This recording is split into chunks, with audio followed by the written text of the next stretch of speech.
다음으로 눈동자 없는 얼굴로 건너가겠는데요. 선명하지 않은 윤곽선과 함께 오랫동안 박진화 그림의 특징이라고 말할 수 있는 것이 하나 더 있는데, 그것이 바로 얼굴에 눈이 없다는 겁니다. 저는 처음에 이것도 너무 불편했습니다. 왜 눈을 안 그릴까? 이분은 못 배운 걸까? 대생을 왕년에 뭐 별 생각을 다 했어요. 근데 이게 되게 중요합니다. 뒤에도 말씀을 드리겠지만, 헤겔, 앞에서 얘기했던 헤겔이라고 하는 철학자가 조각과 회화의 차이를 이 눈을 그릴 수 있고 없고에서 찾거든요. 이걸 그릴 수 있으면 이게 내면성이라고 하는 게 왜 이제 화폭에 이제 그려진다라고 한 거예요. 아무튼 이제 보시겠습니다. 최근에 와서 그가 그린 인물화를 보면, 근데 그가 눈을 그릴 능력이 없어서 그리지 못한 것이 아닌 것은 분명합니다. 그렇다면 그렇게 오랜 동안 왜 그는 눈을 그리지 않았던 것일까요? 이건 역시 회화의 본질에 속하는 문제이므로 반드시 묻지 않을 수 없는 물음입니다. 시선이 되게 중요해요. 눈동자를 그린다라고 하는 건 신체의 일부로서 눈을 그리는 게 아니고요, 시선을 그리는 겁니다. 보이지 않는 시선을 그리는 거예요. 눈은 보이지만 시선은 안 보이잖아요. 그럼에도 불구하고 보이지 않는 걸 그리는 게 이제 회화의 독보적인 고유성이다라고 다들 그렇게 얘기를 하거든요. 그래서 근데 시선은 사르트르가 말했듯이 주체성의 발현입니다. 사람의 얼굴을 그리면서 눈을 그리지 않는다는 것은 도대체 뭘 의미하는 걸까요? 그것은 레비나스의 얼굴이 그렇듯이 전적으로 무기력하고 수동적인 타자이기 때문에 눈이 없는 걸까요? 이게 너무 또 어려운 철학적인 얘기일 수 있겠는데, 그냥 레비나스가 누군지 모르시는 분들은 그냥 잊어버리십시오. 아무 상관없습니다.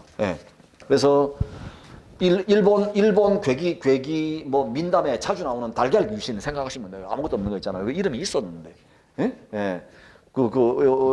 얼굴에 이거 윤곽이 아무것도 없고 달걀 귀신처럼 이렇게. 일본 가서 길 잘못 들어서면 이렇게 밤중에 만날 수 있는 귀신 중에 하나.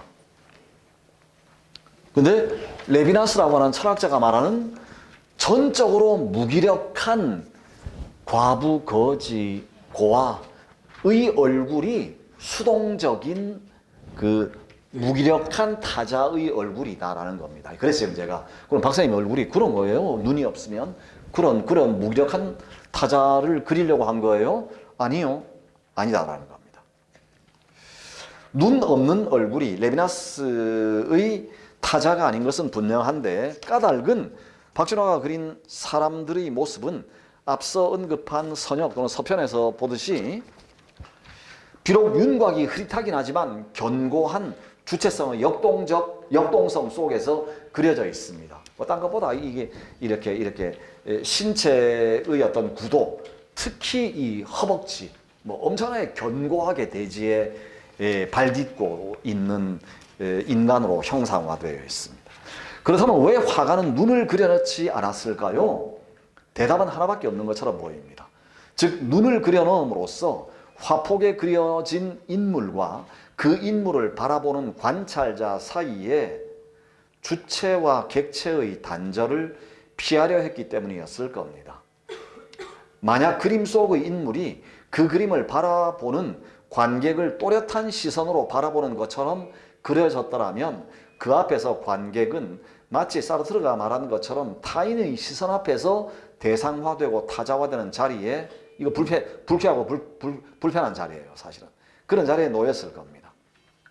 그런 불편한 상황에 놓이지 않기 위해서 관객은 눈을 부릅뜨고 그림 속의 눈길과 눈싸움을 벌여야 했을 겁니다. 그리하여 화폭 저편의